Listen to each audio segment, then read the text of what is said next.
Racing Report with Scott Barman.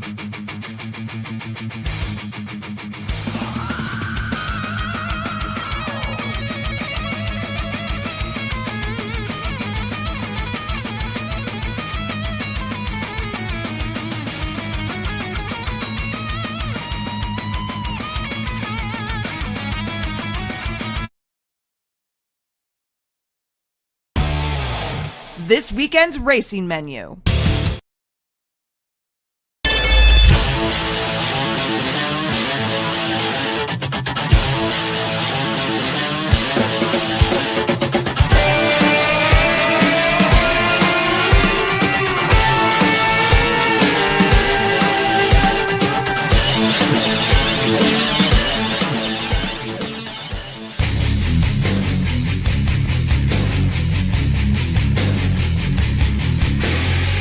This is the Hammer Down Racing Report. And now your hosts, Scott Hammer and Ron Miller. Well, sort of. Close. It just wanted to start over. Yeah, it did. Welcome, race fans, to the Hammer Down Racing Report, show number 433 for Thursday, the 25th of June. Scott Hammer and not Ron Miller. Ron Miller having a family issue, Yes. we'll say. So he is Well, he wasn't sure if he'd be able to join us. So he may show up at some point. I'm not sure. But we are coming at you live. This is John Young, by the way. Scott Hammer and John Young coming at you live on Facebook, YouTube, and Twitch from the Fremont Speedway Hall of Fame.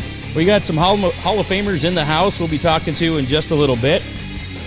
So looking forward to that. And hopefully the stream works because we're running off of a hot spot here. So, and apologies for the technical difficulties getting started. Yes. A little bit of bugs. You need to get up on that microphone there if you're going to use that there, John. Again, tonight on the show, Fremont Legends. We'll be speaking with the Linders, maybe some other people, maybe some Don Henry somewhere. Yeah, I thought I saw him walking around Yeah. there. So that'll be coming up here shortly. We'll also be doing our How Many, give away some pizza. Tech Talk with the professor will probably be on hiatus unless he shows up here tonight.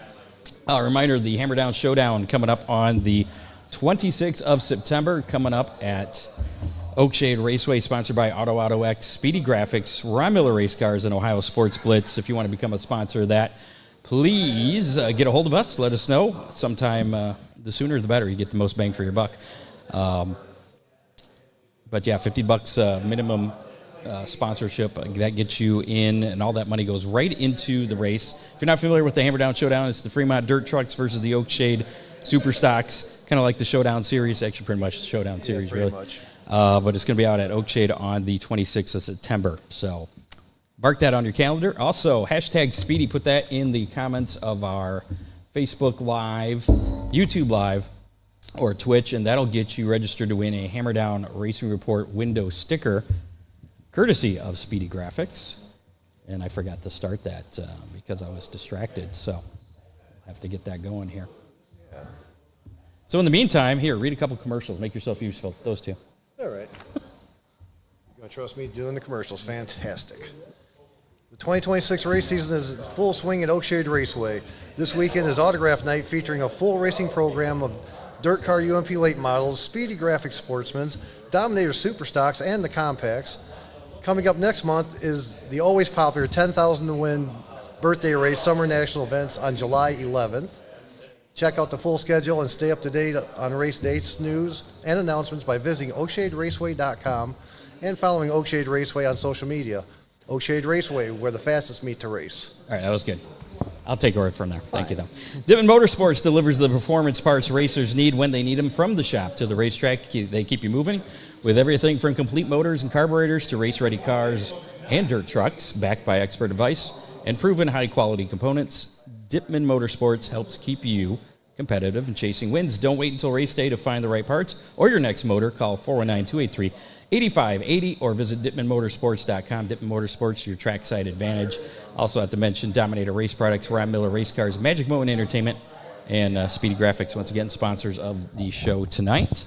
And again, we're running off my laptop, so it's a little weird, but we're going to make this work and check out what happened this past weekend before we start bringing in our guests. Sounds good. Racing Roundup. So last week, Waynesfield Raceway Park, Thursday, Chris Andrews getting the win there with a pretty impressive run at the end there in the Napa Auto Parts All-Star Circuit of Champions. Zach Weigel finishing first in the D2 Midgets. Cap Henry becoming the... Put that in the wrong spot there. That should be at Wayne County. We'll spoiler. Cap Henry won the Ohio Sprint Speed Week. So spoiler alert. Yeah, there you go. Lima Land Motorsports Park last Friday night. Jacob Boxell winning in the Great Lakes Traditional Sprints. Eric Kinney, your UMP Modified winner. Jordan Conover getting another Thunderstock win there. Fremont Speedway Friday night. Cap Henry picking up the win right here in the Napa Auto Parts All-Star Circuit of Champions Ohio Sprint Speed Week feature event. Brian Sabito getting the win in the 305s. Saturday at Butler Speedway, Brock Hallett, getting the win there in the 410s. Garrett Rons, your UMP Modified winner. Chad Minix winning in the 4-cylinders. And then Flat Rock, you went up to Flat Rock on Saturday, right? Sure they had the school bus figure eights. Kyle Worley winning that. Paul Pelletier, your Outlaw Super Late Model winner. Bill Early, winner in the figure eights. And Norm Siegert, the boat figure eight winner. Dennis Wisman Jr., in the flagpole race, your winner there. Yep, that was really good. The super lates, they did all 50 laps, clean and green. Okay. Oakshade, Saturday night, Rusty Schlenk picking up the victory in the Valvoline American Late Model Ironman Series 37th annual Barney Oldfield race. So congratulations to him. I believe that was his seventh, record seven-time winner of the Barney. Jake Rendell winning the Dominator Superstocks. Ryan Oakley, your compact winner. Montpelier Speedway also in action on Saturday. Dylan Woodling, your UMP Modified winner. Irving Turner winning in the Superstocks. James Headley, Street Stock winner. And Josh Gamblin, the Hornet winner over there. Wayne County Speedway on Saturday. Zess Sabo getting that final win, the $10,000. Actually, Fremont was also $10,000 on Friday night for Ohio Sprint Speed Week. But Zess Sabo wrapping up the week there with a win at Wayne County Speedway. Cap Henry, as we mentioned, winning the Speed Week Championship. Kyle Moore getting the win in the late models over there at Wayne County on Saturday. Lucas Oil Late Model Dirt Series action, Smoky Mountain Speedway Friday. Brandon Shepard getting the win. Saturday it was Dale McDowell. Have to turn the page here. World of Outlaws, NOS Energy Drink Sprint Cars on Thursday, actually, we're going back to Thursday. I forgot about that. The Houston's High Bank Hustle at Houston Speedway. Buddy Kofoid, name we're very familiar with around here, getting the win. Sheldon Hodenshield, Friday night's winner, and Saturday, David Gravel getting the win. World of Outlaw Late Model Series, the Maribel Late Model Showdown at 141 Speedway. Friday night's action rained out. Saturday, Bobby Pierce getting the win, and then Bobby Pierce getting another win last night at I-94 EMR Speedway. Dirt Car Summer Nationals action, Mother Nature pretty much your winner there. There was, did we get anything in? Dubuque Fairgrounds was rained out on Thursday. Oh, Jason Fager did win Friday at I-55 Federated Auto Parts Raceway.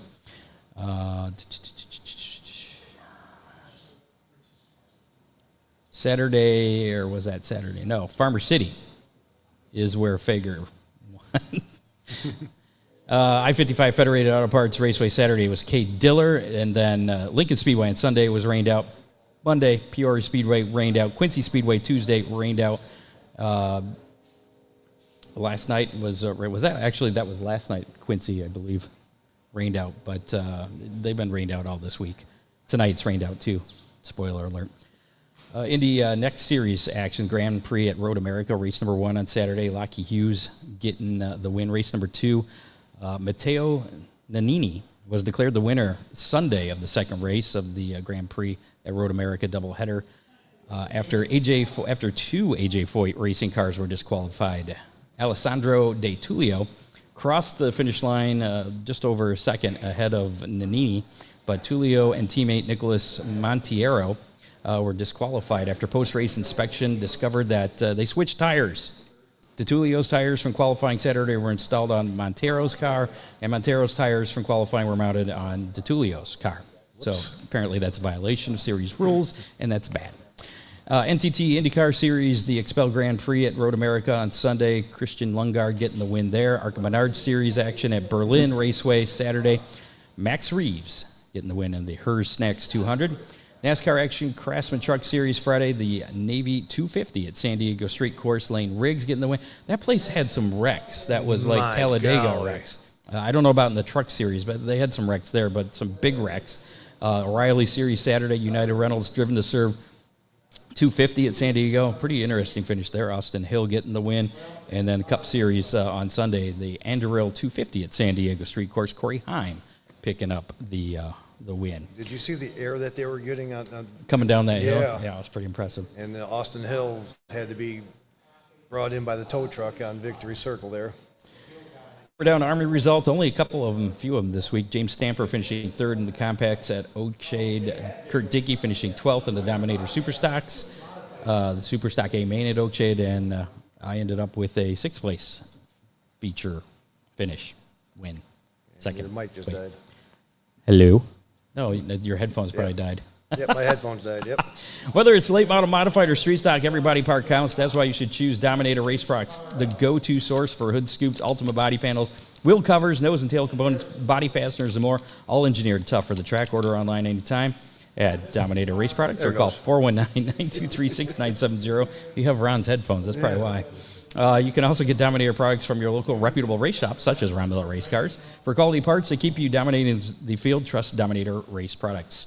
And Speedy Graphics, your one-stop shop for race car graphics, wraps, vinyl banners, decals, lettering, and more. Whether you need a fresh look for your race car, sponsor decals, or banners for your business or event, Speedy Graphics delivers professional designs, high-quality materials, and unbeatable prices. From dirt tracks to drag strips, they help racers and businesses stand out. Get your next project started today at SpeedyGraphicsUSA.com or call 419-407-6313. Speedy Graphics, make it fast, make it loud, make it stand out.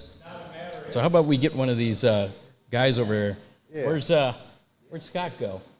Scott over there? Yeah, I think Scott's over here. Hey, Scott.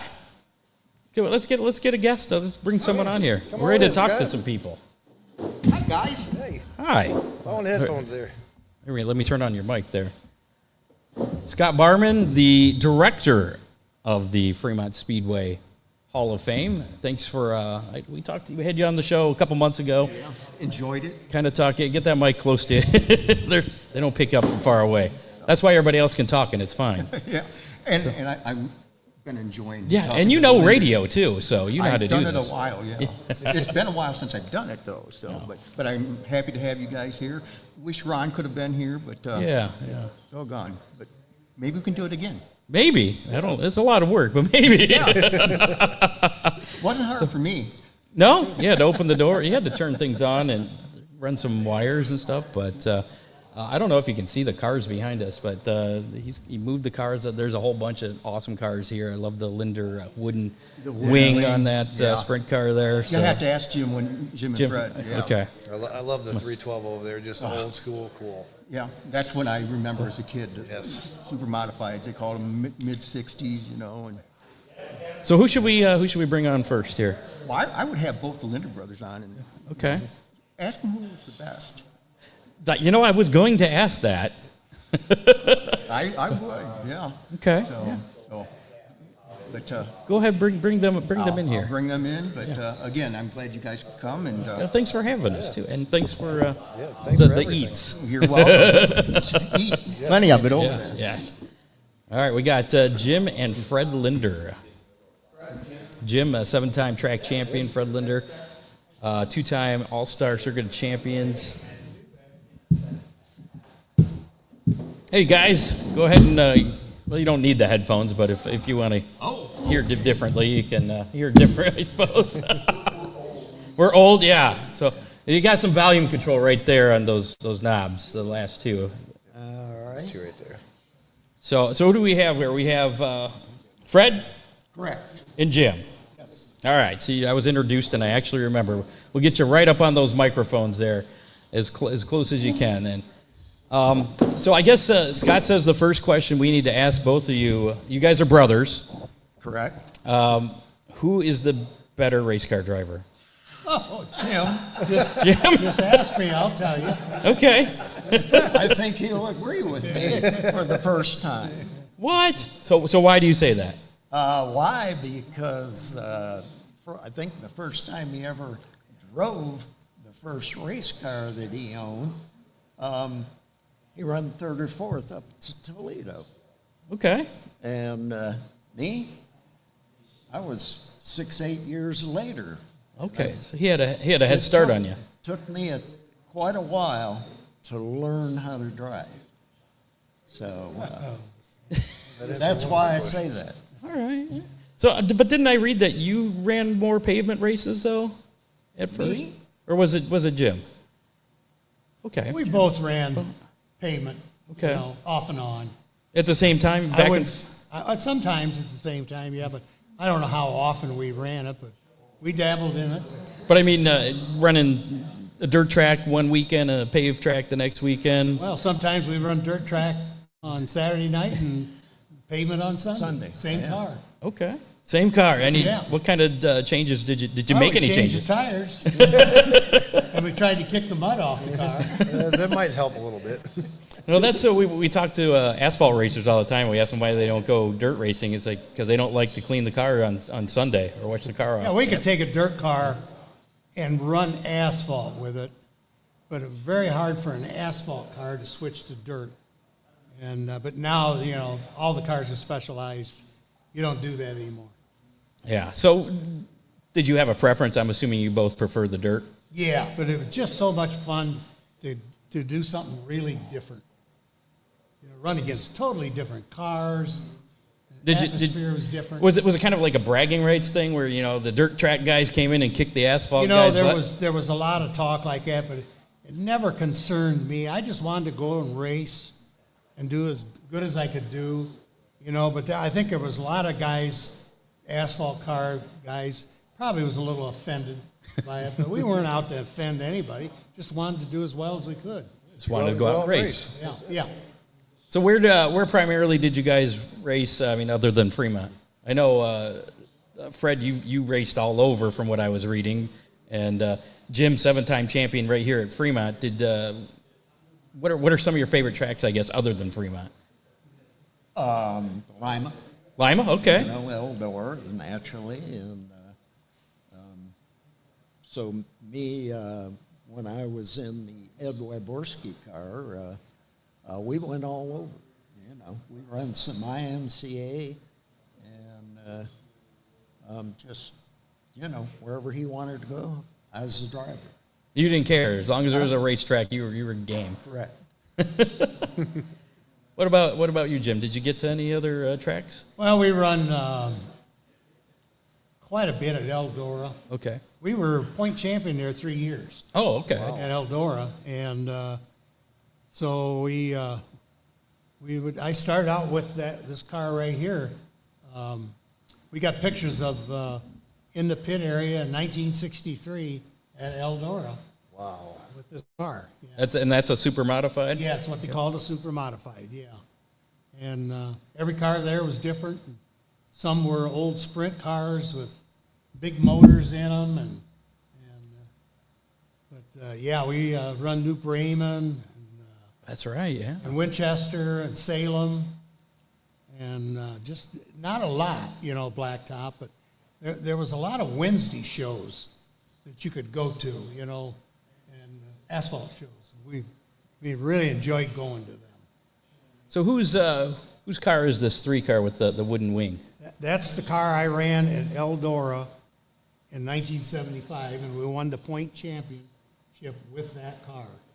Now, did it have the wooden wing? Like you see it, is the way we ran it. Was that common back then? to Oh, have a very. wooden- Most wings were wood. I did not know that. Yeah, most wings. Yeah, you get some of your early 70s pictures of Williams Grove. Okay. About every car had wood wings. I don't. You guys are just too young. I guess so. But I don't know if anybody had a wing that big. that is pretty tall. Yeah, tall. Had some shorter side panels on it, but then people started following that because he won so much that that's what you got to do. Now, were there rules on how No rules. big No rules. So you could put whatever you wanted to up on top of there. The rule is you had to have 4 tires on the car at one time. No motor rules, no chassis rules, nothing. No inspections, no wing rules. You could put as much wing on. See, So- back then, these motors didn't have near the horsepower that they got now. So if you put a huge wing on the car, it'd drag it down. Some of the cars would actually go slower when they put a bigger wing on. So you don't get anybody back then accusing people of cheating then? No 'Cause such there's thing. no rules. There's no way to cheat. Unless you only had 3 It's all wheels on it legal. or something. Yeah. You could run a big block Chevy.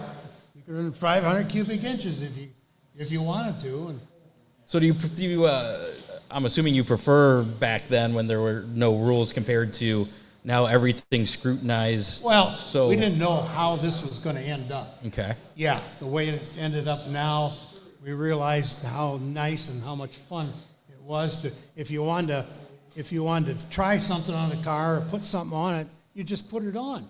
Now, it's probably some of it's going to be against the rules. So we didn't know that then. We didn't know how much fun we were having. So it was more fun back then. Yeah, absolutely. Yeah. So would you consider racing now, coming out of retirement and racing? I'm not coming out of retirement, but you're taking 40, 50 years off my life, and I would probably be thinking this was the good old days. Do you guys ever run any of the vintage expeditions or anything? I've run this one a few times. Okay. And so then I've built a couple 410 cars that I'll bring out here and tag on the back of the heat race once in a while and run the car. Like in a regular heat race or? Yeah. Oh, okay. Tag on, and I've done that here, but it's probably been 15 years since I have done that. So when did you guys start your racing career? I know you said, Fred, you said you started, 8 years after? Well, 63 he started. Okay, so I you were started in the 60 50s then? I started in 61. Oh, okay. So I don't know. That's not 8 years. No, that's not it. That doesn't math. Yeah. He started out in the same car that I started out with, and only just 2 years later. Okay. So my car was a 312. It was a Ford body car, as I remember it. And then when he got the car, and he turned 313, he put on the car. It was orange, and the same color as mine, but it was 313. So what, look, this is for both of you. We'll start with you first, Fred. What is the most memorable race of your career? Oh, Can you pick just one that means like the most to you? goodness gracious. Probably several of them, but we come out here in 69, I believe it was, and we had tires which were real narrow called diamonds, and we had a pair of them, and it was extremely tacky. And we had, No, back then, were they the same size tires on all four? Or? there was probably a little difference. Okay. They tried to find some amount of difference, Okay. but they were basically the same size. Okay. And I kicked their butt, and they were whining all night because I had these diamonds on it. They didn't have any. And that's one of the most memorable, and naturally the other one would be Minnesota State Fair. So What happened at the Minnesota State Fair? Why is that special? there was twin 50s, and I started 8th in the first one, and it took me twin 50 laps. And I started 8th, and it took me 30-some laps to get the lead. And then, being as I won the first one, the privilege was you get to start last. No pressure. Yeah, and gosh, back there was several of the out of the western, northern run a lot of pavement, and there was pavement cars back there built specifically for pavement, and Sneva was back there. Like Tom Sneva. Yeah. And we won the first one easy, started last in the second one, and the second one, it took me less laps to get the lead than the first one did. And and something else also was Wolfgang snuck in somehow and he was hanging out in our pits. And I never really knew that until maybe 15, 20 years ago. And he always said I was his hero. He was like 16 years old. So. Did you sign an autograph for him? No, I didn't even know it till years later. So it was That's cool. definitely right up on top up there. Gotcha. Jim, what about you? What's your most memorable race or races? Well, in '72, one of them is we won the Minnesota State Fair, the 200 lap race. See, the ones that he's talking about was preliminary races the week before, 250 lappers. Then the following week was the 200 lapper. And we won that in '72, and we never went to the preliminary ones that I can remember. Maybe we did, but I think I'd remember it. But anyhow, then in '73, we ran second in the 200 lap. Had to make pit stops, green flag pit stops. And So did you have like an actual pit crew that came out? yeah, Okay. had our guys with us. Wow. We had these quick fill cans. We knew how many laps we could run before it would take. There was a 10-gallon quick flow cans like NASCAR used to have. And I forget, I think we got them from Harrison's outfit. I'm not real sure about that, but we timed it just right. Didn't have to look to see how much fuel. We knew what our fuel mileage was going to be and end up run second in that one. And I think the most memorable one, surprising, was the Eldora Frosty 50 race in 1975. In this car, the last race of the year, Earl Baldus decided it was going to be a non-wing race. We had never run this car without a wing. And Doc Dawson and I were close to the same in points. So it was going to end, whoever did best was probably going to win the Eldora points. And I remember we heard rumors that the Indiana cars were going to come and show us guys how to run without a wing, And the two Linders were going to find out, how to run without a wing, So I made some changes on the car to what I thought was advantageous for non-wing racing. Made some changes, went down there, and long story short, I won and Fred ran second. and I nearly crashed the car trying to lap Dick Gaines in Carl Kinser's car. Oh, my and God. He was one of the hot dogs back then. And I'm sure their car wasn't right. It was just happenstance, but ended up winning that race. So that was probably the most memorable. Then I won a couple races at Winchester with that same car that we won New Bremen or Minnesota with. And, yeah, we've had some really unexpected good things happen. You've had, I'm guessing you've had a number of 1-2 finishes in your career, both you and... I know that one, it was 1-2. Well, I remember I was reading something that Fred was about to get his first win at down in Findlay. I guess was it Millstream at the time? Okay, yeah. And so he with some mechanical problems on the last lap, and he had like at least a half lap lead on you. I can remember Jay Engler's car. I was running second, and I couldn't see him anymore. And here he's gone, and I thought, oh, my God, he's just gone. And around 1 and 2, going down the backstretch, I see him sitting in the infield. He's getting out of the car. So we end up winning that race. Did you thank him for that? Oh, yeah. So what happened? What went wrong on the car that night, Fred? Well, we had crashed at Fremont Speedway. I just showed them a picture of it hanging on the fence. And this race, I believe, was after that, and a spindle broke. It's an old Ford spindle. It laid in the junkyard forever, and that broke. And so I just pulled infield, and Yeah, he was gone, out of sight. How disappointing was that? That had to be pretty disappointing. it's pretty disappointing because that might probably would have been my first win. Should have been. Yeah. Did you get any wins at the Findlay track after that?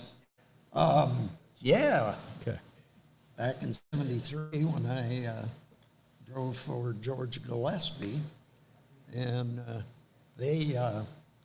I was driving the 55 car that Joe Wright took care of right then. I don't know if he owned all of it, if it was Lisa Wright, but anyhow, 55 car, blue and white, and broke a motor. So I just went up in the grandstands and grabbed a beer and sitting there, and Eric Phillips, George Gillespie, owned the car, and Eric come up and says, "You're gonna drive? We need you to drive." I think this guy flipped or crashed and didn't feel up to racing, and they come up. Eric asked me to drive. Ah, geez, I know how it is to jump in a car that doesn't fit you, doesn't suit you, and so anyhow, I decided, okay, I'll do it. Got in to run the pursuit race, and I felt so bad. Why are the people not driving by me? I was scared to death. This thing was so ugly. And the only thing we could do between the pursuit and feature was speed the steering up, which made it steer harder. And we started last because of change of drivers, and I won that night. And so I started driving for them for a short time at the end of the season. And then the fixing, the seat was bad. I fixed everything that needed to be fixed. And this guy was in the championship race, and he wanted to run it the last night. And I said, yeah, it's your car, it's not mine. And he won that night, the only race he ever won in that car, as I understand. So It's your fault that he won then. yes. Now, I thought I read that you prefer a car that pushes as opposed to a loose car. Yeah. Why is that? Just because it just seemed like I was way faster. Okay. You know, when you're driving by cars, you like it. So, So that works for you. works for me. Yeah. Jim, are you a fan of a tight race car? Yeah, Okay. Eldora was a deal. We would try to. I always thought loose was fast. That's what I've always been taught. Well, yeah, things are different now, but back then with this car here, we'd just keep putting right rear weight in until it would not want to turn at the end of the straightaway, and it'd just go around with the wheels sliding, but you could put the pedal right down, and it made the car faster. And yeah, nowadays, why they don't want it tight and they don't want it loose, they want it right in between. And that's no good?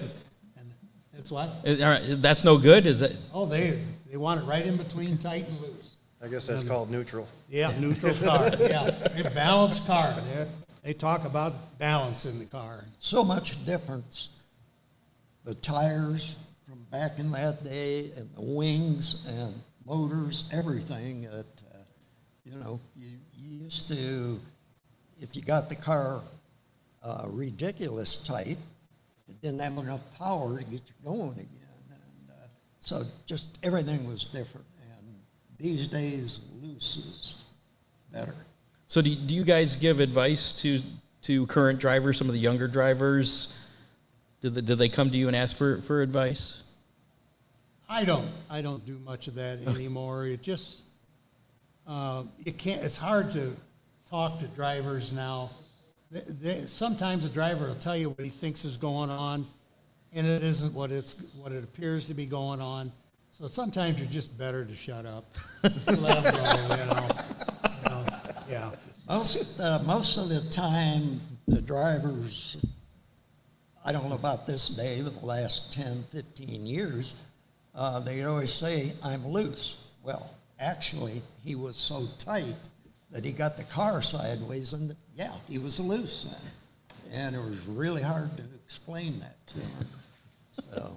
So if you guys had to pick one driver, each of you, it doesn't have to be the same driver, but who would you say was the toughest driver you've ever had to pass? Racing wheel to wheel with. Who's the toughest driver to get by? Him and, Each other? him and McGill. Okay. What about you, Jim? Okay, now we're talking what years here? Just ever in your whole career, who was the toughest It had guy? to be Steve Kinzer. Steve Kinzer? Okay. Yeah, and you didn't hardly pass Steve Kinzer. The only time you passed him was he pulling in the pits. That's You know, about it. I mean, if you beat Steve Kinzer, you did well. You know, and back in the early days, probably Harold McGilton was the toughest guy to pass. Okay. Now, we were just kind of talking about, the old school racing wisdom versus the cars today. Is there any of that old school wisdom that's still relevant in today's sprint car racing? As far as I'm concerned, no. Just totally different. Yeah, it's just so different. The speed and the motors and just everything, tires. The intensity is so Oh, yeah. just crazy. The drivers are under the gun. You know, we were under the gun, but don't wreck the race car.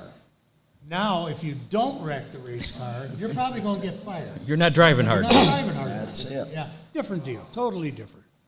Okay. What about safety? I mean, then versus now? I'm assuming you've seen a lot of safety changes and enhancements over the years during each of your careers. What would you say would probably be the biggest? Well, these cars here just were not safe, But we weren't going as fast. But there was more drivers killed then. And it just, there's a certain amount of safety now that with the intensity level, and now when they wreck harder. So they get hurt in different ways. A lot of back injuries. Yeah, Lot of especially the back past few injuries, years. Yeah. So not as many back injuries in back when you Didn't guys. hardly have any back injuries. We flip, we have, well, not him so much, but me. We have pictures of the flip happening, and I'm flopping around from side to side, and as long as you didn't get your arms between the cage, and I was awful beat up several times, and but never broke an arm or a bone or anything. Wow. So That's amazing. yes, it's different. Cars are so stiff now. They're so strong, and now the driver takes the brunt of it more so than back. And us, stuff would bend, and there was give in the cars, and there's not near as much given now. Well, the sprint wings now, those kind of give a little bit. Yeah, would the your- wings how would your- do. Yeah, them things. The wooden wing wouldn't probably give Yeah, too they much. just splinters all Yeah, over. I was gonna say splinters everywhere. So just don't get upside down. Right? Yeah. So what does it mean for each of you to have been inducted into the Fremont Speedway Hall of Fame? Well, as far as me,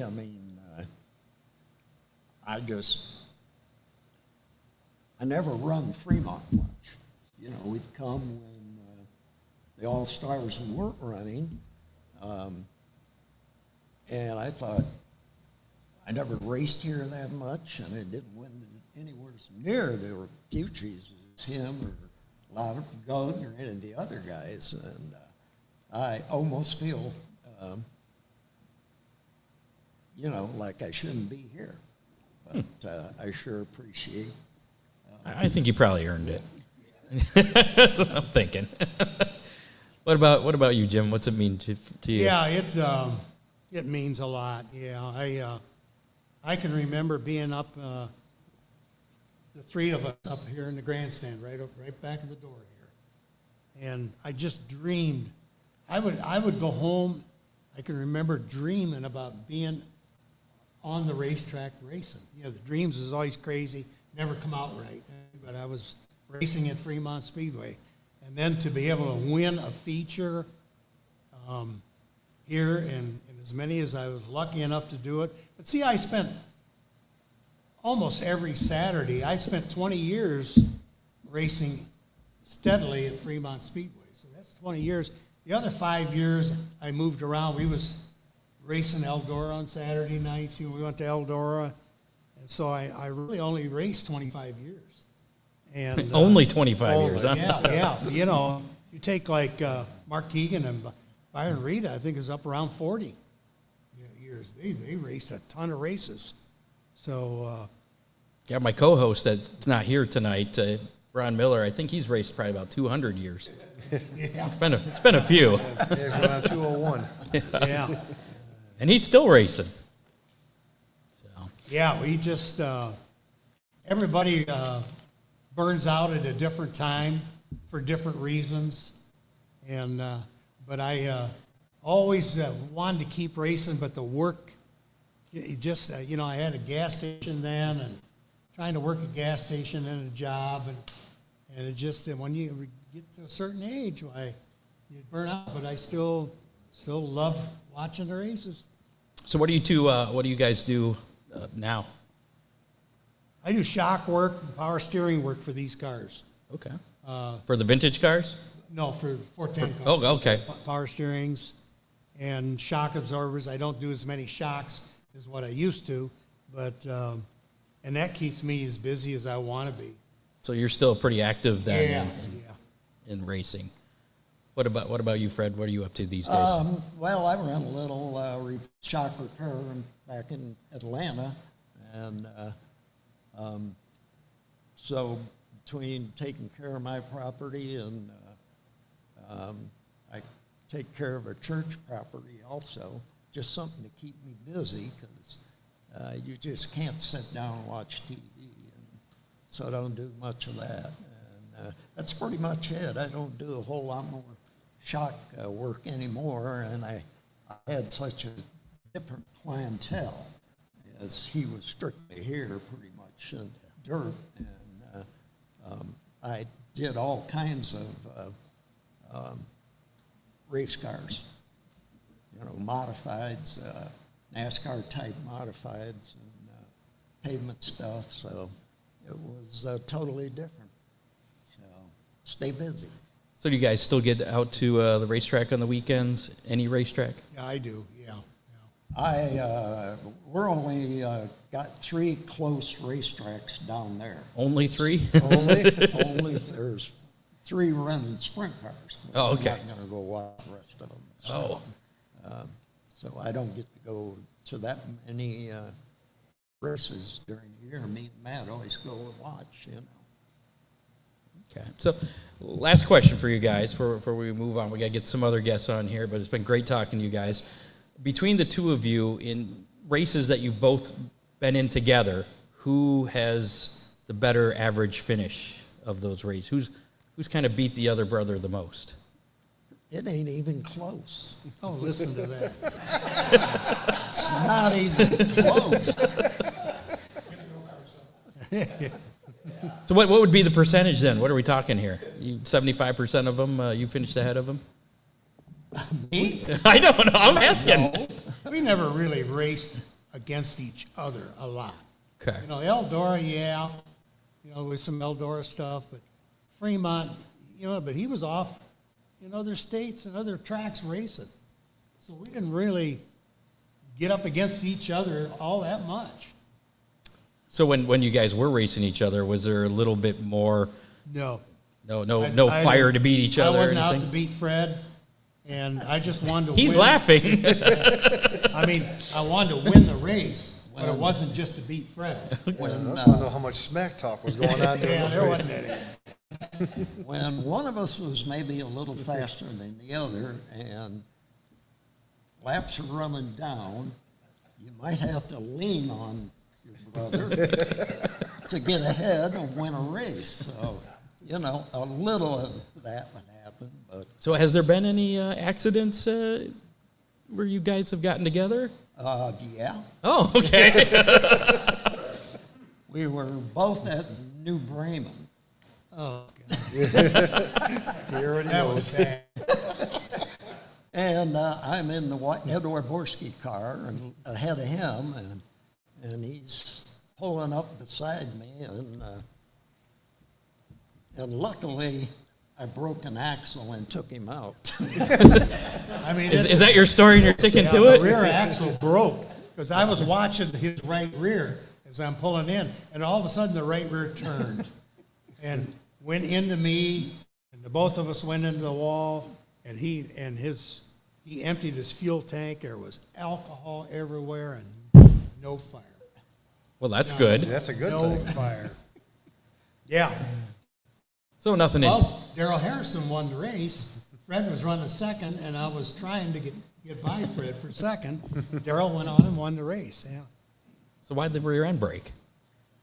Just had a 3-inch axles were pretty much standard today, and I guess they're smaller, a little smaller than that. Yeah, this car right here's got one like it in it. Yeah, Blue car. that's a 2-inch, they 2-inch call them. Yeah, small they would axle. break. Yeah. And so that was probably the biggest reason. There's never been any intentional No. stuff. All right. Oh, There cool. was a couple times I ran out of talent. You know, it was all accidental. With your brother here, or just Yeah. in general? Oh, okay. Yeah, accidental. What happened there? Well, just lack of talent. What kind of talent? No, The steering brake or something, and it just turned into him somehow? Yeah, there you go.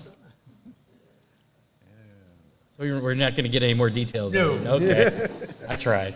Well, Jim and Fred Linder, a pleasure to have you guys on. Thanks for coming in here tonight and letting us talk to you. Yeah, exactly. Good to be here. Thank you much for Awesome. giving this opportunity. Absolutely. This is fun. It is fun. Like Scott said, we'll have to come back out here again. So, because I'm sure we probably could have talked to you for another couple hours and gotten more. Oh, yeah. I know we got Dean over here waiting too. So, got to talk to some other folks here in the Hall of Fame. Okay. So, thank you guys. So, Dean Henry, or I'm sorry, Don. Why am I calling you Dean? I'm sorry. You guys are twins, right? Don Henry, and you're wearing a. Wait. Are you guys related? Huh? Are you guys related? No. Okay. I never put that together. The Caleb Henry. Are you related to Cap? No. Okay. No. We just know each other from years and years. But when I was out here too, the last year, when they had the vintage cars and everything out here, and so I had this shirt on, and some guy was sitting there eating our chicken, and the guy says, "Hey," he says, "Are you Caleb Henry's grandpa?" And I go, "Oh yeah, don't I look like it?" You know, but no, we're no relation. Now, I guess you inducted into the Hall of Fame for Mechanics. working on race cars. Who's some of the cars that you worked on? Well, when I was 15 years old, and I first started working on Doug Keegan's car, and I painted it. And then after that, my second car I painted was John Bieber, that ran, and I was still at Vanguard, and so him and my brother was taking ag mechanics, and I was taking auto body. So John would get all this stuff. His first car, he'd get it from Benny Rapp. He'd get the body and everything, and so then they would bring it down to me. Well, then they'd come down and help. They'd sneak out. Well, then when they went back, the teacher caught them. So the teacher was a tank commander in the Army. He'd make them do 50 push-ups, and John goes, "Well, hell, just keep me in shape to race." You know? But and then there's different cars. We built a car with after the Gug's car, we built 2 cars with him, and then Kenny Clark. We started working on late models and started doing that. But Actually, I worked with Fred, painted one of his cars, and I worked on his car for a little bit. And Is it your fault his axle broke? what's that? Is it your fault that his axle broke? No, yeah, but yeah, you know, I helped him out and stuff, and Jack Hewitt, I worked on his car when Harold Kemenall owned the car. Worked on that car for a little bit, and then we built. How was it working with Jack? Oh, Jack was a riot. I ain't kidding you. Was he as raw as he is all the time? Oh yeah, yeah. There's we went to a bar here in town, and Roy Sheets, Jack always wore flip flops. So we're in the bar, and we're having a couple beers, and so Roy Sheets decides to throw some firecrackers underneath Jack. Oh boy! And so, In the bar? Yeah, in the bar. Okay. Oh boy! So then Roy left, and so then Jackie goes, he says, where'd he go? I said, I know where he went. He went down to the log cabin. So we went down to the log cabin, and Jack just went up to him and turned him around, and boom, popped him, and then we left. Did you ever get on his bad side? No. Okay.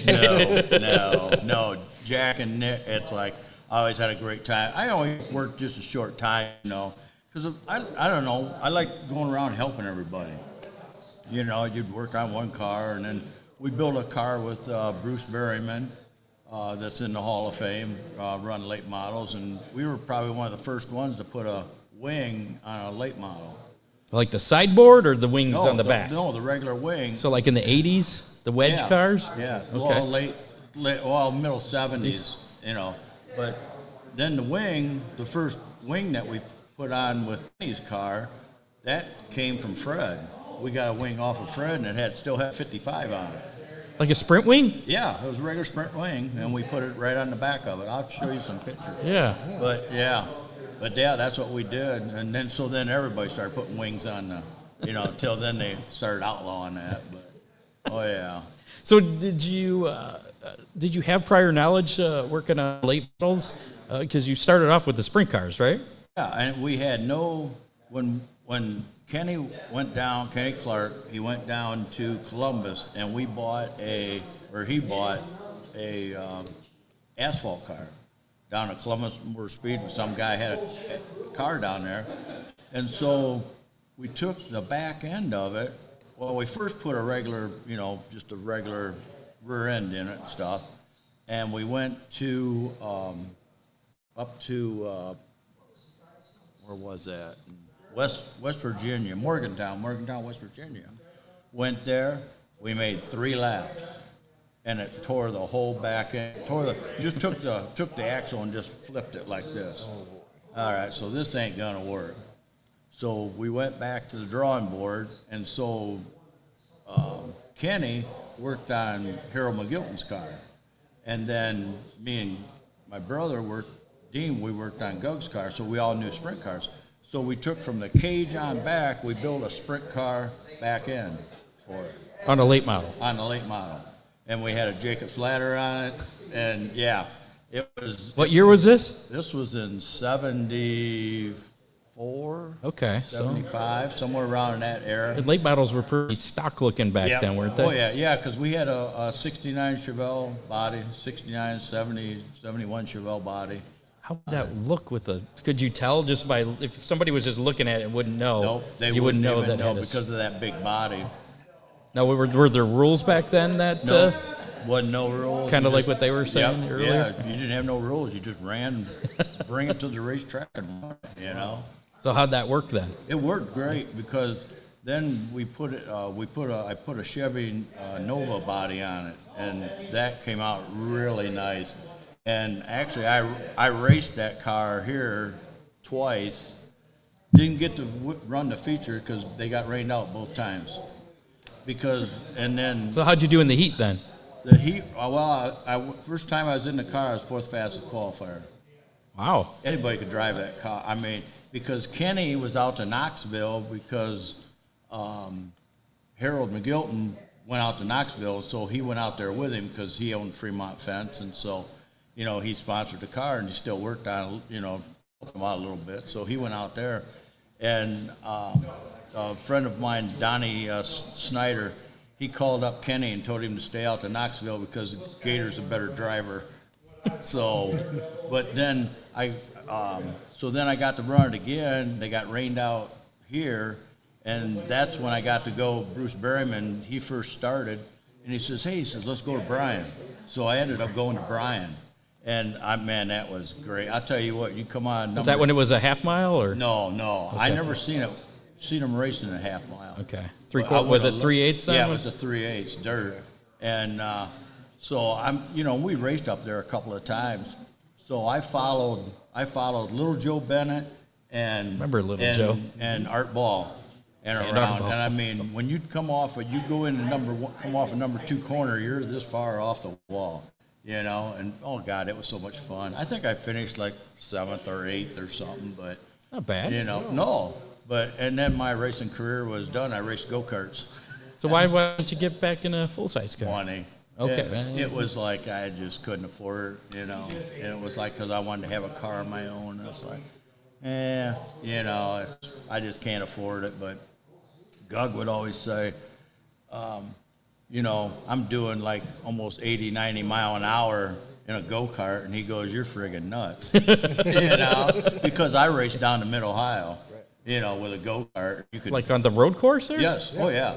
I didn't know that. Oh, yeah. And you could draft. You'd get like 7 or 8 go-karts. You're bumper to bumper. You're going down the back long straight. And then all of a sudden, here comes 12 of them right by you. You got it down to the floor, and they just pass you. It's like gone.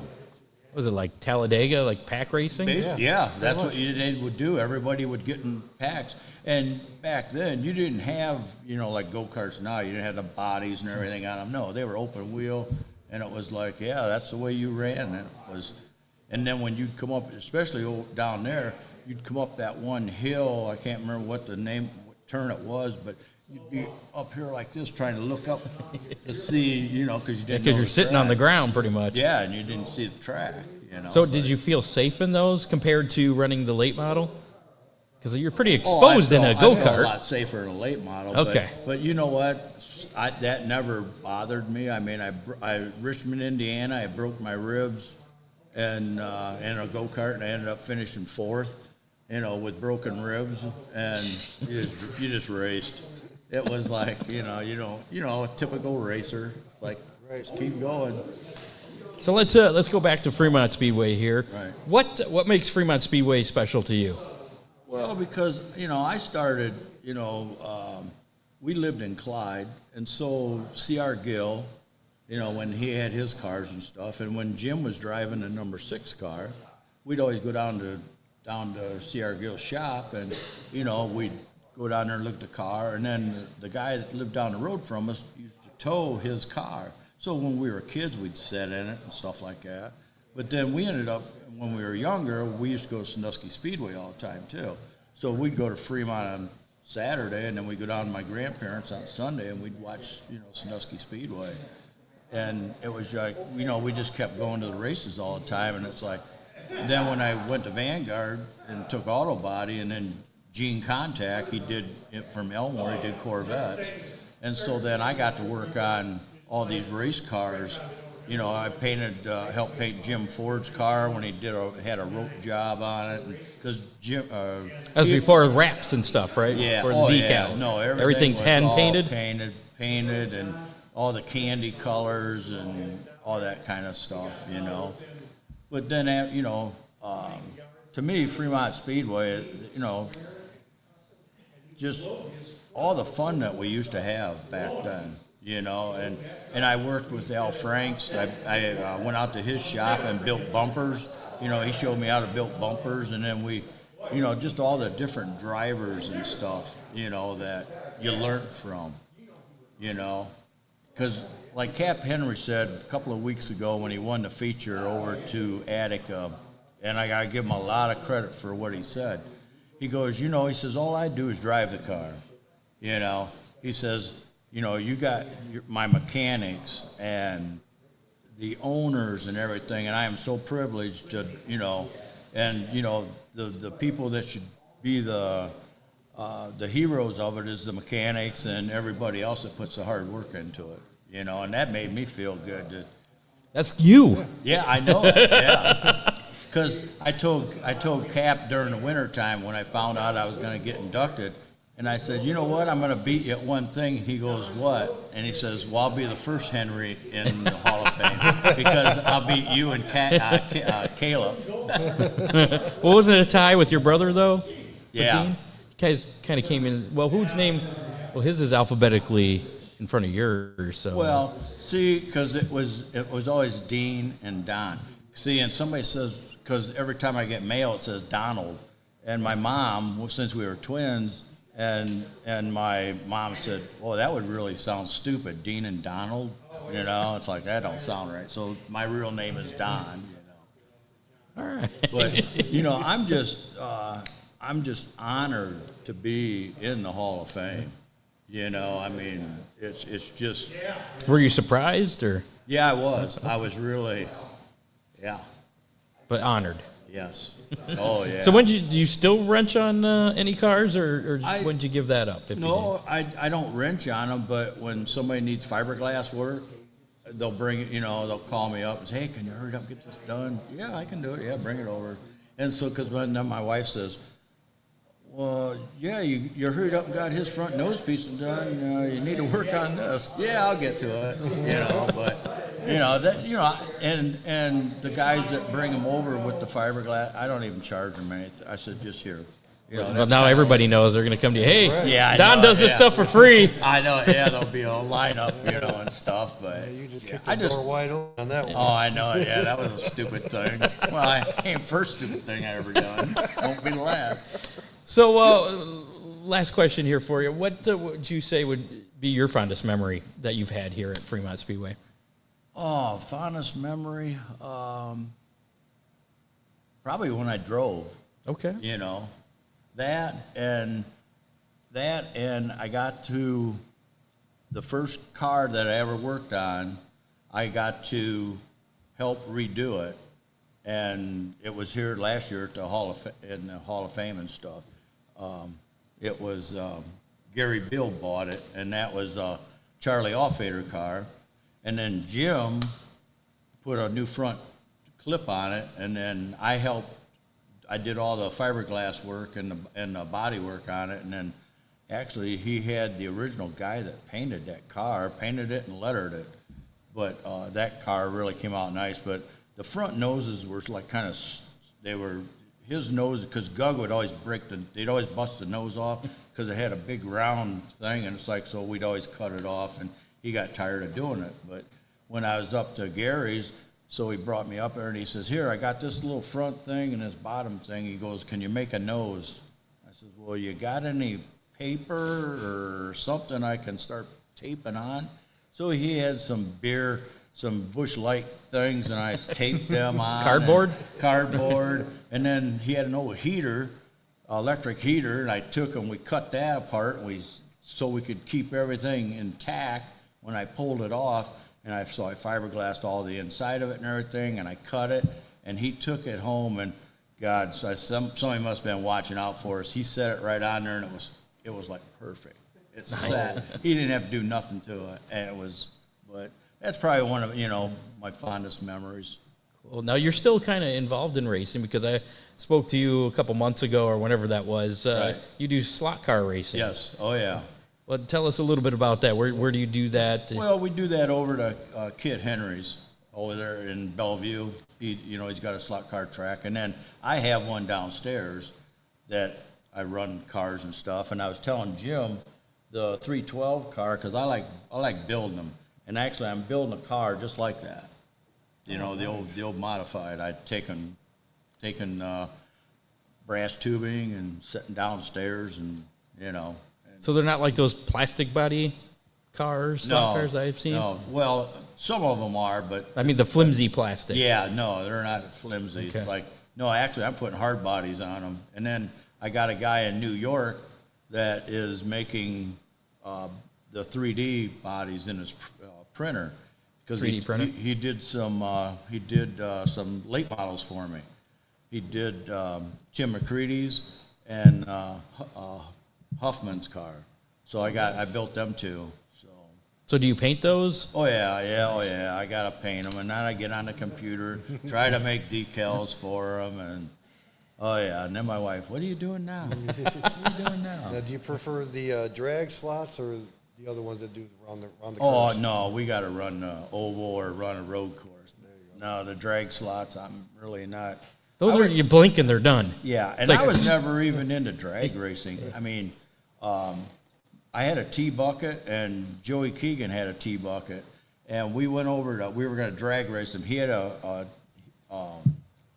289 in Ford in his, and I had a 283 Chevy in mine.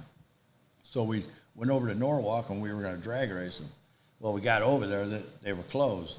So we went downtown Norwalk, and we're sitting at the traffic light there, and there's a Sunoco gas station. Joey looks at me, and I look at him. What the hell? We just friggin' took off. It's like, and I couldn't even tell you who won, but yeah, you can ask Joey that sometime. But oh yeah. Well, Don Henry, thanks for coming out. Thank you. And Good talking to you guys again. absolutely. I Well, wish the professor was here today. yeah, he has some family Yeah. stuff to take care Yeah. of. So. Well, that's all right. I'll have to get a chance to talk to him next time. Absolutely. Thanks for having me He on. he likes talking to you when you come out to pick up the stickers you always win. Yeah. Oh, yeah. Yeah, I know. I was just up to Temperance, Michigan yesterday. Or not Temperance. Yeah.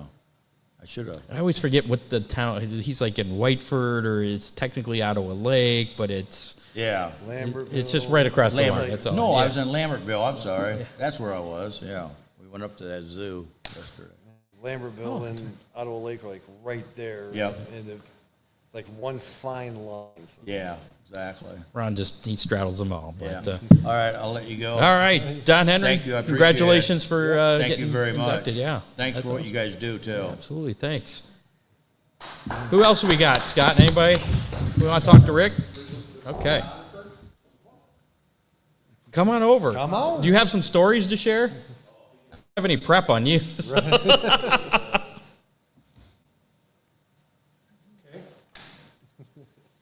There, go ahead and throw those headphones on. Headphones on, okay. And that way you can hear yourself and you know that you're on the mic. So, Rick, right? Rick Shear? Rick Shear, yes. And you're photographer here. Photographer. For how long? Still now, or I'm in my 37th year of doing is that all? Okay. Yeah. I'm a little been older doing it now, for a but- day or two. So you've probably seen a thing or two over the years. Yes, I've seen quite a bit, yeah. Are you in the Hall of Fame too? Not yet? No. So are you hoping to get in the Hall of Fame?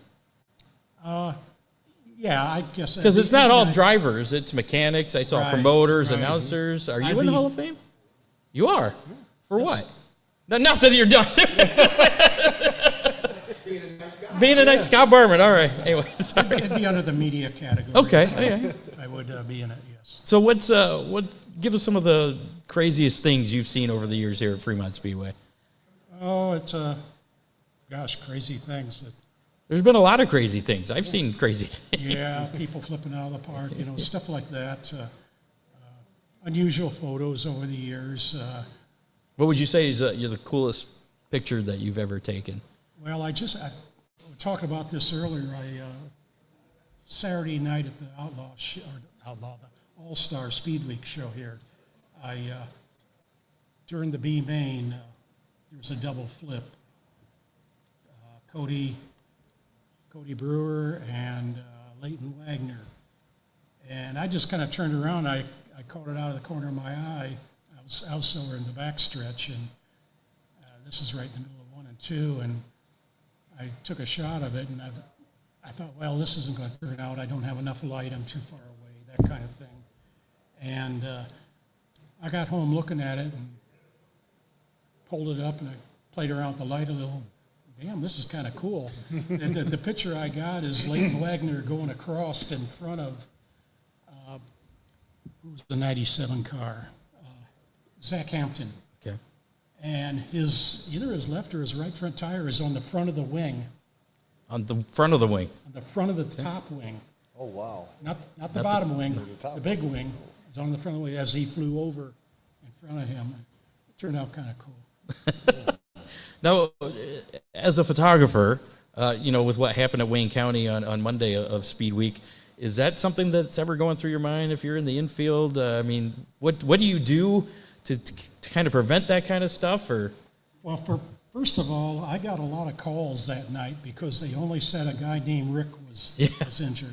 Oh, There's people I know that were even involved in racing, and apparently, I guess it was on the Cleveland News down there. yeah. So I had to answer to a lot of people that night, but Were you there? no, I was Okay. not. I was not. I was taking the night off. Actually, I was at home working on the material I had from the previous nights, and but to answer your question, I have whenever I go out on the infield of a track shooting or outside of it, I always got an escape plan. I look around. If something happens here, I do this, do that. And if nothing else, I just run like hell. So, but it doesn't really happen that much. That was a pretty freak occurrence, actually, as it turned out. And I hope all three of the guys. Two of them I didn't know. I do know Rick Rare. I hope all three of them heal up fully and quickly. Have you had any close calls at all in your career? My wife might be with us now. Oh. We're not gonna talk about that. You want to keep doing this for a few more years, I take it then. I'm kind of getting towards the end of it, but I'd like to as long as I can, I guess. So what got you into wanting to photograph racing? I'm assuming maybe you photograph other things, or is racing it? It kind of caught my interest. I've always been interested in racing. My first race here at Fremont Speedway was probably 1962 Okay. at one of the fair races. You don't look that old. Just saying. Yeah, I'm 71. Okay. Wow. But was one of the fair races, and they had all the cars in the infield back then, and it was really kind of cool just watching things going on there and the whole occurrence. And over the years, I watched a lot of racing, and I got involved in my career and working, and kind of got away from it. And back in the late 80s, I kind of got interested in it again. And I was also interested in photography, and I bought a camera, and I thought I'd come out here and try it. And, the first picture, one of the first pictures I ever took, the Sandusky County Convention and Visitors Bureau, they had a contest. I entered it in it, and they liked it, and it was on the cover of their pamphlet they hand out at all their venues that they're at. Did you get royalties from that? No.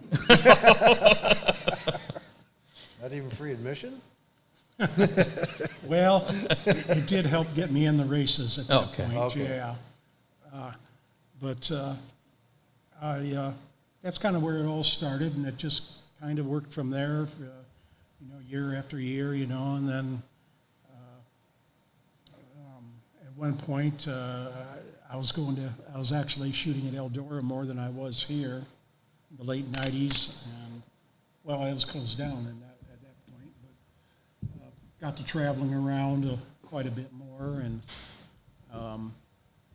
and I've shot as far away as Las Vegas Motor Speedway, and I shot the first race they had on the dirt track out there. Oh, nice. Nice. So you've probably taken some pictures of some pretty famous drivers then over the years. Yes. That 11 car, that probably is right there at the top of the list. And Is there any? Let me ask you it this way: is there any well-known racers you haven't gotten a photograph of? I'm sure there's a lot. Okay.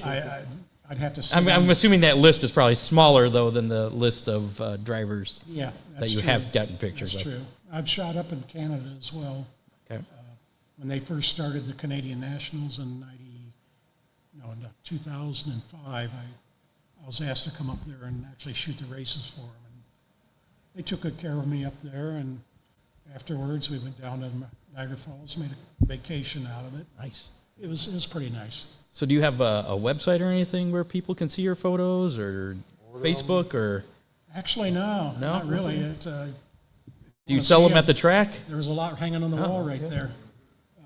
About 2 or 3 years ago, Randy and I were talking that we needed to update that a little bit. There wasn't anything from the 90s on forward, so he had me go through my archives, and I kind of hand-selected out some stuff, some material, and we printed up 8x10s and brought it up to date then. And as well, as you are walking in here, there's that long banner. It's got racing through the years. Yes. All the pictures. He asked me to do that Nice.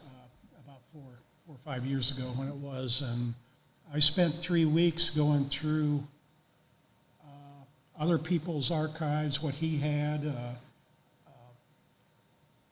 as well as my stuff, my material that I had for pictures out there. The criteria we set out, how do you pick, the entire history of racing here? Well, the first thing where you do is you go look at the list of track champions and try to fill it in from there. And we went from there, and then there's some special people that have been here over the years out there. And It's been just a few. yes, Just a few. So do you, other than your photos and your contributions here to the Hall of Fame, is there a favorite item in this Hall of Fame that's your favorite? What would you say is the coolest thing to come here and see, other than the stuff you contributed? I have that row of cars right there. That pretty much tops my list right there. I thought Yeah, the cars would be hard to beat. that's cool. There's a lot of history there. Absolutely. But you were talking about where you could see my material. I'm still a regular photographer, a weekly photographer for Auto Racing News. I'm a contributing photographer to Dirt Empire magazine.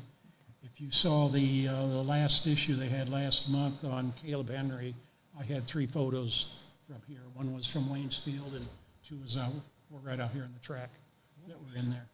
So, and I've shot a lot of venues over the year, a lot of publications.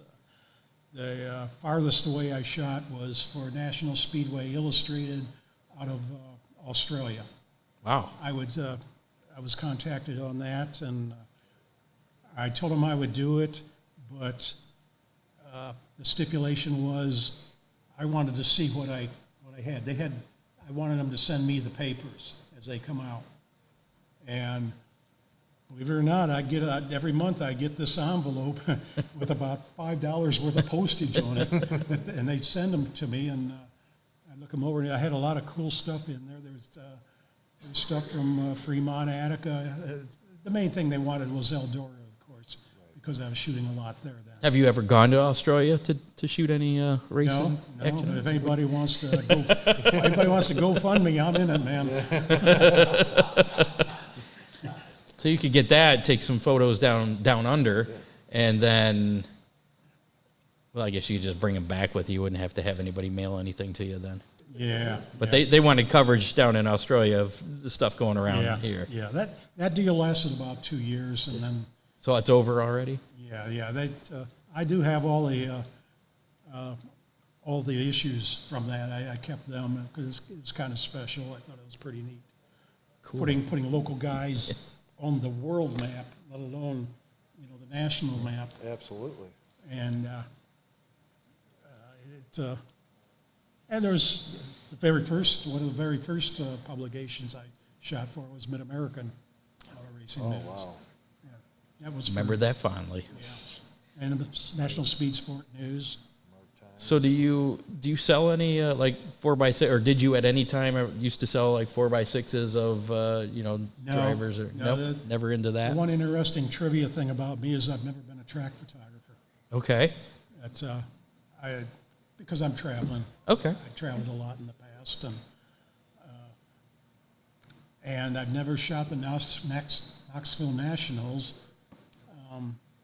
I'll get out there one of these days. But the deal is, most of those years back then, I was a fill-in track photographer, and when Jim Collum here went out there, I would fill in at Fremont here. I filled in over at Attica, for Mike Campbell at Lima, and even years back when Dave Gaylord was the track photographer at Eldora, I filled in for him down there. So it's always been busy. There's always something to do somewhere as far as that goes. So this year, where are you taking photos at? What tracks? I've limited the last 3-4 years, 5 years or so to Fremont, Attica, Waynesfield, and Lima Land every now and then Millstream as well. I was going to ask about Millstream if that. Yes. Tomorrow night, I'd love to be at the USAC show over there, but I'm committed to the AFCS and Dwayne Hancock, his series, so I'll be at Attica. Dwayne's a good guy. Yes, he is. He's a great guy to work for. I enjoy doing what I do for him. Awesome. Rick Shearer, thanks for coming on out here tonight. Thank you. You're welcome. Pleasure meeting you. Pleasure meeting you too. Going to be looking for your photos now more often. Yeah. Yes, sir. You have to send me that one of the wheel on the wing, that picture you took recently. I'll send it to him. He can Okay. pass it on to you. All right. There's Rick Shearer. Photographer Rick Shearer, soon to be at some point inducted into the Hall of Fame, right? Well, I don't know. Maybe. Scott's saying yes. I don't know. Do you get a vote? Oh, you do? Okay. Oh, I didn't there know. you How many people get a vote for that? So you're like 20%. Very good. Yeah. I can math. All right. Wow. Math is adding up tonight. We have anybody else? No? All right.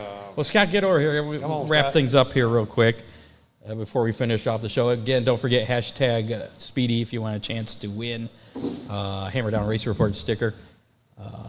Craig Mintz says he absolutely loves the Hall of Fame. I haven't been looking at the comments here, so I do apologize. Craig says you deserve to be in the Hall of Fame. He's starting a hashtag, Rick2HOF. Hashtag Rick2HOF. He says, okay. He's got, yeah. Scott's vote. Does Craig get a vote? No, but it helps to have people make. Okay. Yeah, it really does. So, Well, Scott, I wanted to thank you for having us out guys, here again. I've enjoyed having you here. I really hope you can come back. You know, maybe we can do this every year. And thanks for lining up some of these guys for us to talk to. It's been a pleasure talking to them as well. Now, again, I know we talked about this before, but just for new people, maybe that missed last time we were on, when is the Hall of Fame open and charges? How can people come out here? Well, we're open every race night, and when the gates open at 4, the Hall of Fame is open. We shut her down at 8 o'clock, or try to, because I don't want to go up and watch racing. You know, I Well, still yeah, love and my the people racing. probably want, yeah. So you know, we try to close at 8. About a couple weeks ago, it was 9:15. You know, when it's hot, we'll be open. There's air conditioning There's here. air yeah. conditioning, yeah. So, but And there's heat, too, if it's later in the season, yes, it's cold. Yeah, but you know, we invite everybody to come. Really, if you've never been to Fremont Speedway, they put on a great show here at the track that Action built. And you know, if there's any, And you got groups- late models here this weekend. Yes, we do. Yeah. Yeah. Yeah. We don't get them very often. No. So that'll be fun. 5,000 to win for the 305s. Is it 5,000? Okay. Yeah, Yeah. 305s, So that should be a dandy Saturday night. But if there's a group that would like to come in, get in touch with me, go to our Facebook page, you know, Fremont Speedway Hall of Fame, and get in touch with me. My number's on there. And they can we set up love- like a tour at a certain date or Yeah. a reservation or Yeah. something. Yeah, Okay. we've had groups come through, you know, a couple times this year, and there's no charge there is no charge. I think it even- other than on race night, you have to pay to you get know, in, to get in. but you don't have to Yeah. to get into the gates, Hall of not Fame. into the Hall of Fame. Yeah, to get into the Hall of Fame. No Doesn't it say charge. the sign on the door? Doesn't it say free, come in or something? I think it does. I think I saw. Yeah. I wasn't really paying attention, Yeah. but So, but we're proud of what we have here, and we do like to show off what we've got. So it is pretty cool. Again, I know that this 22 car right behind us is your favorite thing here. it But is. what would be your favorite item that's in this building? Right now, what's in here? I do like the 312 car 312. because when I was a kid, I got to see Jim in that car a lot. But I'm also there's proud- the wooden wing car too. that we're Yeah, talking yeah. about. But the 18 car, I mean, the very first Gambler chassis number 1, right there here at the Fremont Speedway Hall of Fame. So, and we got old Al Frank's car. We've got some really good stuff in here. So many great pictures. Our Wall of Fame, all our inductees. So it's pretty special. Randy Mapus, and they did a great job with what they've done here. What year did this was this put together? I think this is the 17th year that. So it's the not that building- old, really. No. But I mean, the stuff in it is very Yeah. old. And you can see we are out of room, and we have. So you made enough room for us here. though, Yeah. So that well, we worked. pushed some cars ahead and everything, but we have more cars in a warehouse that we can switch around every now and then too. Does that guardrail have any significance It's the old guardrail from here years ago. from the racetrack? Yeah. Okay. But don't sit on it. It does say, please do not sit on guardrail. It's got 1/4-inch legs, so it doesn't hold much weight. Oh, so that's serious then. Yeah. Yeah. But no, this is a very special place. We've had so many people coming in this year that it's their first time to Fremont and a first time to come into the Hall of Fame. And I always encourage people to ask questions, and if they don't, I try to greet them, and then I'll start walking away, and then I say, but I want to tell you. So they're probably going, oh God, we don't need to listen to the old man. But after we start talking, everybody seems to enjoy talking about racing. So I love the stories. I could hear stories all night long. me too. And having Jim and Fred Linder here, the stories that they had, you guys did a great job with them. Nice. Got a couple minutes? Stick around. We got some Hammer Down hotline text messages here that require some discussion. Okay. And I thought maybe you could weigh in your thoughts on this. And I know I'm just kind of throwing it on you. You have no idea what's coming. But we do have the Hammer Down hotline, which is 419. There it goes. 318-3081. Call or text anytime, day or night. We got a couple of texts here. I think we'll go with this one first. This one is with the success of the World of Outlaw late models and Lucas Oil late model Dirt Cup. You know that race at McSkey a few weeks ago? Between I think the it was Lucas Oil and yeah, they had like yes. a top 12 in each. 24, yeah, did see that. Do you think we'll see a similar format race with the Outlaws and High Limit? I know we get big races with guys from both series, Eldora, Knoxville, etc. I like the whole team versus team format. You could even have the All-Stars or Fast compete, All-Stars versus Fast. So what are you? You'd be a good person for that one. You know what? I would love to see something like that. Between the four groups, Outlaws. It kind of and adds, High Limit it's like and another All-Stars component to the racing or thing. even have the NARC series from California come in. They've got a lot of, California has a lot of great race car drivers. Well, I know, and you seem to raise them here. Buddy Exactly. Kofoid, Yeah, Macedo. Yeah. It's amazing that these guys, back in the day, back in the 90s, Tyler Walker, he came this way. He was so good back in the 90s and early 2000s. And we asked these guys, we've had them on the show, we asked these guys why they come here from California. They're like, because if this is where the sprint car racing's the best, and there's a lot of it, and you want to make a name for yourself, this is the place to do it. I love Caleb Henry. What a fun driver to watch. He's a gasser, and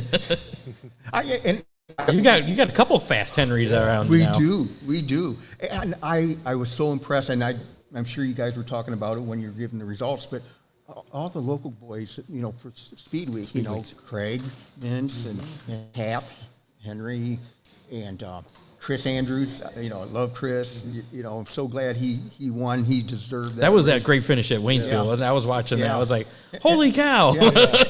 And Zeth Sable. 2 wins, his first 2 All-Star wins. Fantastic. And then the 101 car of Caleb Henry, it's located here, so basically every car that won the Speed Week show is That's from what right around I here. wanted to ask the Linders if the PA posse was a thing back when they were racing. Oh, I'm sure it was. Was it? Okay, sure. I didn't know how Yeah. long the PA posse's been around. Yeah, yeah. You had Lynn Paxton, and Okay. yeah, you had some really good drivers back then. Yeah, But as far as the series versus series format, I think that's kind I of a would cool love, thing. I yeah. would love to see something like that. It's kind of it's almost like an all-star kind of thing, bringing the top names from Yes. both. Yeah. So yeah, we would like to see that. Maybe Fremont could do something. Talk to Rich. You know what? Talk to Rich. When Jim Ford was the promoter, there was talk of that with the people over in Pennsylvania, and it just never materialized. You know, scheduling and everything. But That's probably going to be there was that tough. would be the tough one. Yeah, especially because you're taking the top 12 drivers. Not everybody's there. And it's Exactly. not technically a sanctioned event for either series, but well, that's probably why it was a midweek deal. But Yeah. and you're running out of. There's racing every single night now. I know. But Dave Kemmer, he was telling me about all the races that he watches. You know, he's got like he's got 10 13 TVs. Yeah. It's like, Are you missing racing tonight, Dave? Breaking news, What? Firecracker 100 from the NASCAR right now. Firecracker for tonight. over at Lernerville. Breaking news. Firecracker for 100 is rained out. In Lernerville. Or is it going to be postponed or run tomorrow night? All right. Oh, we got the other text here real quick. This one's from a racer who races here, as a matter of fact. This is Steve Miller. That's how it starts Okay. off. Hi, I'm Steve Miller. Yeah. What do you think about NASCAR drivers pulling their hands off the wheel in a crash? I don't fully understand what he's asking there, but I mean the reason they do that is because They the don't wheel want gets their- whipped out of their hands when they hit the wall or something, like what happened to Christopher Bell. Bell, with the broken wrist Yeah. thing. That happened so fast he probably didn't have time to let go. But I mean, I think that's people do that in sprint cars in late models. so- Indy cars. You know, we saw Yeah, Danny yeah. Patrick started to do that. That's the first I remember seeing that. His thumb partially amputated from it. Yeah, that's something Dan Wallace actually told me. He's like, I was watching your in-car video, and I noticed you're grabbing the wheel with your thumbs around it. You should put your thumbs on the spokes, so in case that wheel gets ripped out, it doesn't rip your thumb off. And I was like, well, that makes sense. Yeah. That's what happens. That And then spoke I comes still out. don't do it, but I think of it You every should- once in a while. When yes. it happens, you're going, oh, I shouldn't have my Yeah. finger. Yeah. So, but yeah, I mean, I think that's if you're crashing and you're not going to save your car, you're going to hit something. I like my wrists and Yeah. my fingers. So Yeah, you don't want any more pain than you Yeah. need. If you know the impact's coming, the best thing to do, it's hard to do in the heat of the moment. Usually a lot of them will let go and they'll grab their belt. yeah. Well, the sprint car drivers kind of when they're flipping to Yeah. keep their arms from Yeah. flailing out, but they also have what are those? Those sleeve Arm restraints. Yeah. Arm restraints. Yeah. So, I know. You know, you were discussing Christopher Bell. Yeah. Do you know that he won his very first 410 feature race here at Fremont No, Speedway? I did not know that. In Rick Ferkel's zero car. Huh? Yeah. How long ago was that? Because he's not that old. He's not that old. Rick, any idea? Christopher Bell won in First his win? first 410 feature here at Fremont. 10 years? He's Yeah. still a minor. Okay. Wow. I remember we had Christopher Bell on when we were doing the radio show, The Last Lap, and we had him on, and I'm going, who is this kid? And look at him now. Yeah. I mean, just amazing. You know, and we've had a number of NASCAR drivers race here at Fremont that have won, you know, besides Christopher and you know, Ricky Stenhouse, Daytona 500 champ. You There'll know, be a lot of Chase drivers. Briscoe won a non-wing race here, and Stewart and Gordon used to race here too. Jeff Gordon, when he was young, when he was 15, 16, raced here. Never had a whole lot of luck here at Fremont, but everywhere else he did well. Is Buddy Kofoid going to be one of these guys in NASCAR someday? It would not surprise me. You know, he's having success in a little bit in a truck series, a couple of races, but it wouldn't surprise me. Yeah. Well, almost anymore, you need to have sponsors with you to get into that Yeah. level of racing. Yeah. So And how lucky have we been, though, to see these kids, you know, that have raced locally, you know, in sprint cars or late models, whatever, and then go on to the big times. You know, it's kind of fun, you know, seeing that happen. it is. That it is. So it's kind of cool because you're like, I talked to that guy when I'm watching the races. I'm like, all right, we talked to him. We've had him on the show. We've had him on the show. Yeah. Let's root for one of them. I don't know him. We'll have to have him on the show. Yeah. When Brian Liskey and I were doing the last lap, we went out to the Chili Bowl. Oh, really? And the Saturday night A main of the 24 starters, we had 17 of those drivers on our show. And I thought, that's pretty neat. That is pretty neat. We were able to have that many on that have done. Did you have them on while you were out there, or just just in over the past? the years? Okay. Yeah, over the years we've had them on. So that's awesome. Well, we just got a little bit left here to finish up. You're welcome to stick around. Or whatever. I'm sitting. All right. We got to pay a bill first here real quick. Do you need car parts, repairs, or a full-on build, whether it's a race car, a classic cruiser, or just a broken bolt that won't budge? Ron Miller Race Cars in Lambertville, Michigan has the tools, talents, and experience to get you back on track. Over 200 years of experience, give or take a few. Ron's crew can handle it all. Bodywork, transmission, and chassis repair, custom build, safety gear, performance parts. Give Ron a call at 734-856-7223 and see why racers and car lovers alike trust Ron Miller Race Cars, driven by experience, built for performance. There you go. I was getting ahead of myself because I was thinking I went over the other day and you bought my crate of oil and I was not happy. He sold you my oil, so now I got to get it tomorrow. Anyways, got a little bit of racing news here. Actually, just one story because figured we would be running a little bit long, so we'll take care of that right now. Latest racing news. So last week we talked about the tornado that struck Coles County Speedway that caused extensive damage throughout the facility.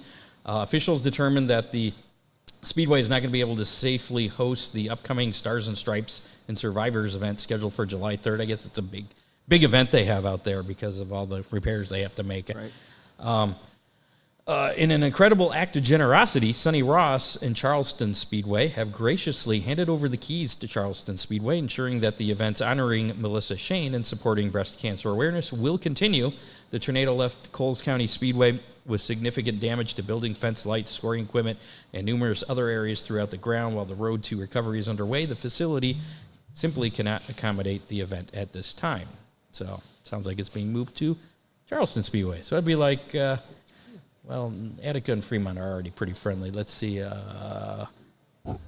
Millstream and Fremont or something. I'm not they're saying that they're enemies or anything, but I feel like saying Millstream had a big tornado go through, so Fremont reaching out and say, hey, go ahead, use our track, kind of thing. It's kind of a cool deal. That's cool, yeah. And that's it for news. And then only a couple things in this week in motorsports history. Hodenshield won the first ever Huset's High Bank Nationals at Huset Speedway in Brandon, South Dakota, collecting $100,000 back on the 22nd, or I'm sorry, this date in 2022. Boy, I totally messed that one up. Yeah. Also on this date, a little bit earlier, back in 1906, actually it was June 26th, so tomorrow, the Automobile Club de France staged the first Grand Prix race, widely recognized as the beginning of Grand Prix racing as an organized discipline. The race was held near Le Mans, France. This was the foundation that would eventually evolve into Formula One. Nice. I didn't realize Formula One had roots that deep. I didn't, yeah. And we already did the Hammer Down Hotline, so how about we do our How Many real quick. Apparently this is our last How Many for pizza, so... Well, before we give away the winner, last week's How Many was how many late models were going to be at Oakshade for the Barney Oldfield this past Saturday. The number was 32. Ron had guessed last week 36, but then he also said in parentheses that the actual number is going to be 42. I guessed 35, so I was closest, so I get to guess first. So you guys are all going to get a guess for this week's How Many. But last week's How Many winner, Sabrina Stamper, actually guessed 32, right on the nose. So congratulations to Sabrina. You get a free large 2-topping pizza from Corner Slice Pizza in Clyde, 419-547-1444, and a Speedy Sponsor sticker courtesy of SpeedySponsors.com. So congratulations. So for this week's How Many, we're going to give away a quarter panel off of my race car. All right. Not one that's on it now, one that was on it at one point. Yes, it's historic. Not probably quite ready for the Fremont Hall of Fame, but it may have raced at Fremont. I was going to say, you've raced here, so you both have. So, So that and a Speedy Sponsor sticker, that's for next week's How Many, so pretty much is for bragging rights at this point. How many Ohio Valley Late Model Dirt Series competitors will be here at Fremont on Saturday? Now, this isn't a series, or not a class that often run here. Exactly. So that's a question for the quarter panel sticker. Put your guess in the comments of the Facebook Live, YouTube Live, or if you're listening to us on a podcast not live, you can put it in the comments of Spotify. As long as it's before 4 o'clock on Saturday, Eastern Time, your vote will get, or your number will get counted. Just put a number in the comments. I'm stalling to see if anybody puts a number in so that I can get an idea of how many are going to be here, because I have to pick first since I was the best or had the closest last week, and Ron's not here. And nobody's guessing yet. So I'm going to go with 32. Seemed like a good number last week for Sabrina. So I'm going with 32. All right, Scott, go ahead. Yeah, I'm thinking 27. 27. Scott says 27. Well, I'm going to be right in the middle. I'm going to say 30. John says 30.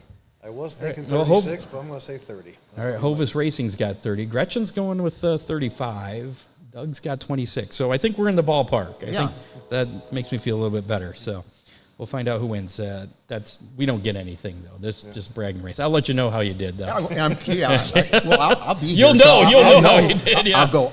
If I would have done it online, I would have won. There you go. Well, as long as you put your guess in before 4 o'clock. You can have that, and then you can put it up here in the Hall of Fame. Yeah. We don't have a tech talk with the professor because we don't have the professor this week, so hopefully that'll be back next week. Let's talk about what's coming up this weekend as far as racing goes, your racing menu for this weekend. This weekend's racing menu. So tomorrow night, actually got a lot of things on the menu for tomorrow night, which is odd Locally, compared to yeah. normal. Yeah, Eldora Speedway is going to be in action with, I'm not really sure what this, you talked to me about this a little bit. You said sport cars, right? Expensive sport cars are going to be at Eldora. Rally X and Rally X Open cars. Yes. Gates open at 4:30, racing at 5:30, and general admission is $10 there tomorrow at Eldora. That's the first of 2 days of that. Mansfield Speedway, did that get canceled? I thought I saw that. I didn't update that. Mansfield going to have the summer sprint car opener, Fast on Dirt, and the Boss Series. That has been canceled for Friday, but still on for Saturday, right? So Saturday's still on, so we'll talk about that for Saturday. Limaland, Late Model Mania there. The Valvoline American Late Model Ironman Series, the UMP Modifieds, and the Thunder Stocks in action. Gates open at 5, racing at 7:30. General admission $20. Millstream Speedway in action. Racers Reunion. Hopefully the weather cooperates for them because they haven't gotten a race yet this year. The AMSOIL USAC Sprint Cars, Ohio Valley Late Model Dirt Series, so they're going to be down there. That might be a good idea to get how many you get. Ohio Valley Late Model Dirt Series and Vintage American Race Cars. Gates open at 4, racing at 7:30. General admission $25. That's a Friday night show there at Millstream, Attica Raceway Park, Columbus Equipment, Smith Family Foods, Bucyrus Road Material, Norwalk Concrete Night. How does Brian Liskey get through all those sponsors? He's a professional. Yeah. He can do it. AFCS 410 Sprints, 5,000 to win. UMP Late Models, I'm sorry.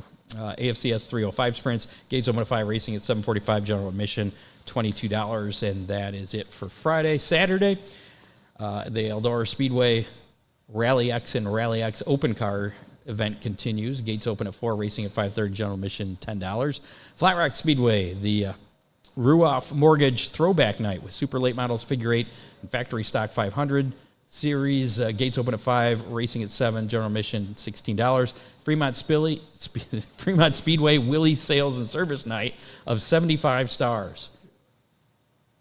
Why 75 stars? Well, this is our 75th year. Oh, okay. That makes sense then. I gotcha. That's right. 75th anniversary. 305 Sprints. They're 5,000 to win for that? 5,000. Is that an AFCS event too, or is that just I think regular? it's just an open, isn't it? Yeah, just an open. Just an open, all right. Yeah. Dirt trucks and the Ohio Valley Late Model Dirt Series. Gates open at 4, racing at 7. General admission $20. Mansfield Speedway Summer Sprint Car Opener. So Friday night rained out, so you got Saturday. That's it right now with the Fast on Dirt and Boss Sprints. Gates open at 3, racing at 7. $22 general admission there.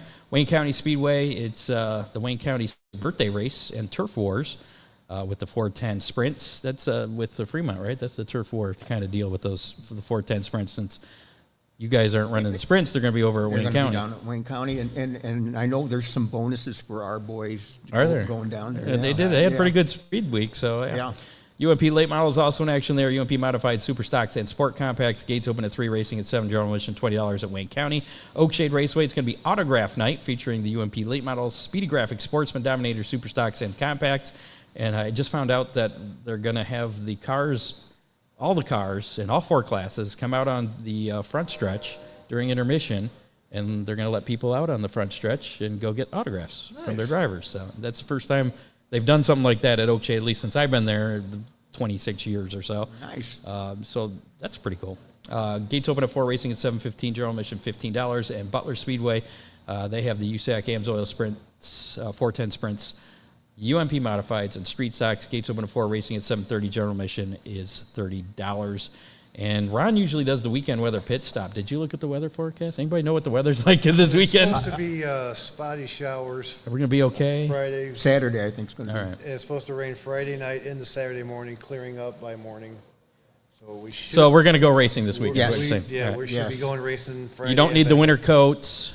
I think they're showing might- it up the here, weather should be good. You might 80 need a degrees hoodie on. for Saturday because they're calling for a high of 78 degrees with like a low of 62. So Oh, that's By the perfect. time it's that low, we'll be long gone. Yeah. Other series action this week in the Valvoline American Late Model Ironman Series, also running Skyline Speedway in Stewart, Ohio on Saturday night. Great Lakes Super Sprints will be at Oswego Speedway up in Canada on Friday, and Buxton in Merlin, Ontario, Canada on Saturday. Interstate Batteries High Limit Racing Series, Big Sky Speedway in Montana on Friday and Saturday. Lucas Oil Late Model Dirt Series, the 20th Annual Firecracker 100 at Lernerville Speedway. Tonight apparently rained out. Lima Lane is canceled. All right. Breaking news. Maybe if we just stay on long enough, we'll find out more people.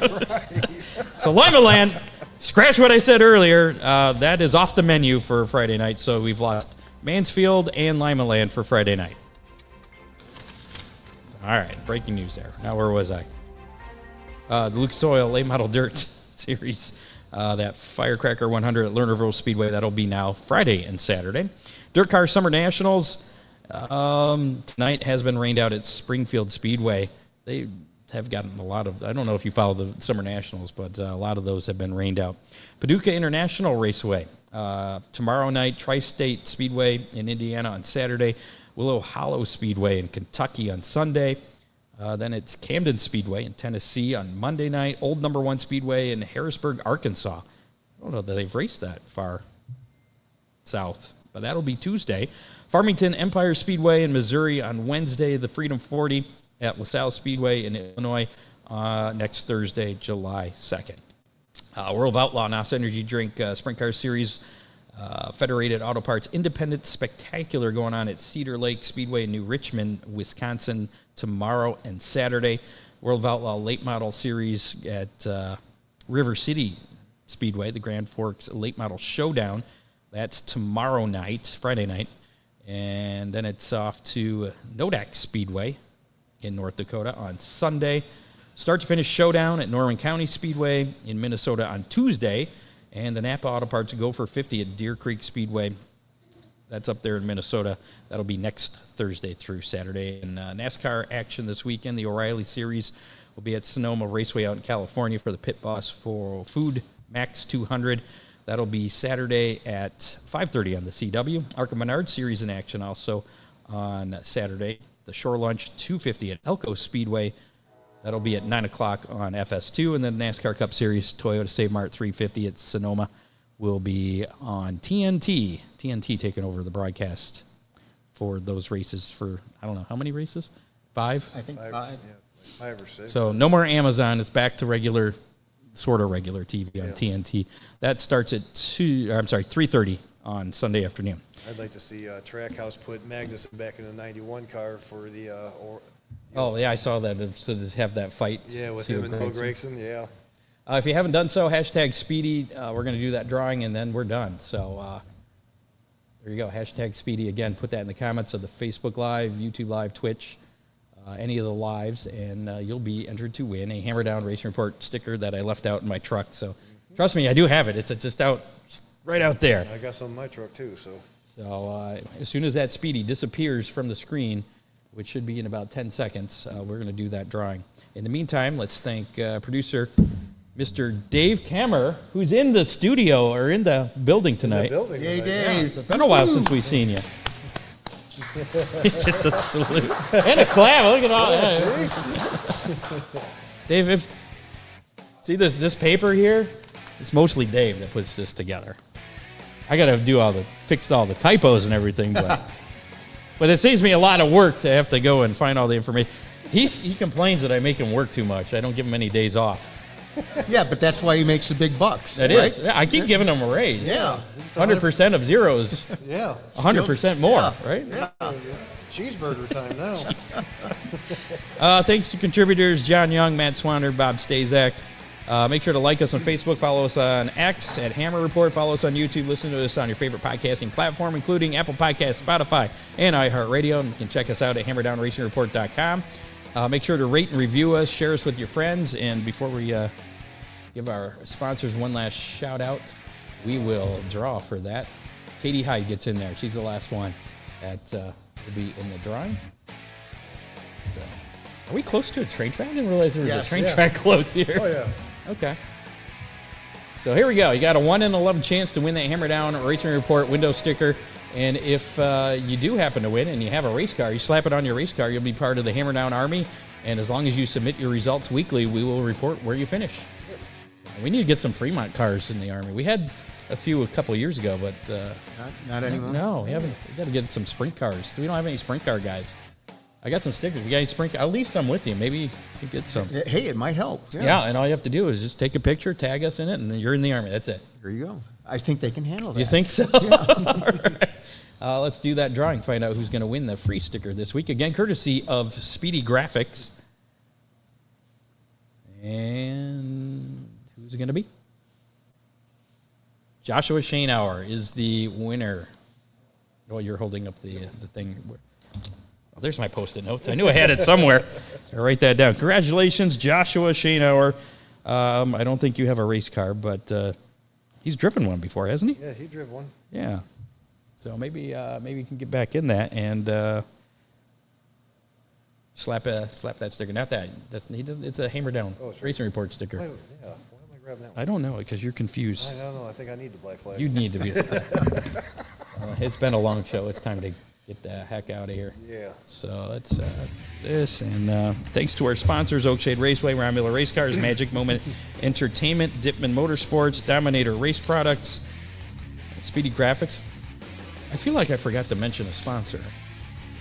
I did.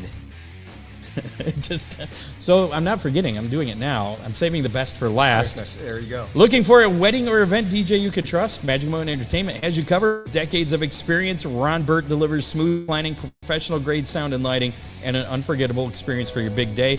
Mention the Hammer Down Racer Report and you'll save $100 off your DJ service. There's no hidden fees, no mileage charges, no lighting fees, and full liability coverage is always included. He serves the entire states of Ohio, Michigan, Indiana, and Kentucky. Magic Moment Entertainment is ready to make your event truly magical. Call 419-594-2261 or find them on Facebook under Magic Moment Entertainment or Ohio Sports Blitz. And speaking of that, his Ohio Sports Blitz is going to be kicking in another $50 for the Hammer Down Showdown, pitting the Fremont dirt trucks up against the Super Stocks out at Oakshade. That's, again, September 26. If you want to get sponsorship involved in that, $50 is the minimum. All that money goes right into the purse. Call the Hammer Down hotline, 419-318-3081. Leave us a message about that, and we'll get back to you on it. And you can join Auto X, Ron Miller Race Cars, Speedy Graphics, and Ohio Sports Blitz as sponsors of that event. And that is it for this edition of the Hammer Down Racing Report. Scott, thank you for having us again. Thank you, guys. Enjoyed having you. I hope we can do this every year. It's been fun. Yeah. It just didn't take that long to pack up the studio and unpack it here. Yeah. Internet was a little bit of a questionable thing, but I haven't seen anybody complaining about excellent dropouts yet, so I think Good. we did all right. So, And John, thanks for. Yeah, no problem. I didn't even ask you. You just kind of stepped up and filled in as a third stringer there. Yeah. That's part of my job, isn't it? Sure. So 100% of zero. And thanks to all the guests, the Linders, Rick Shearer, Don Henry, who I keep calling Dean for some reason. I apologize.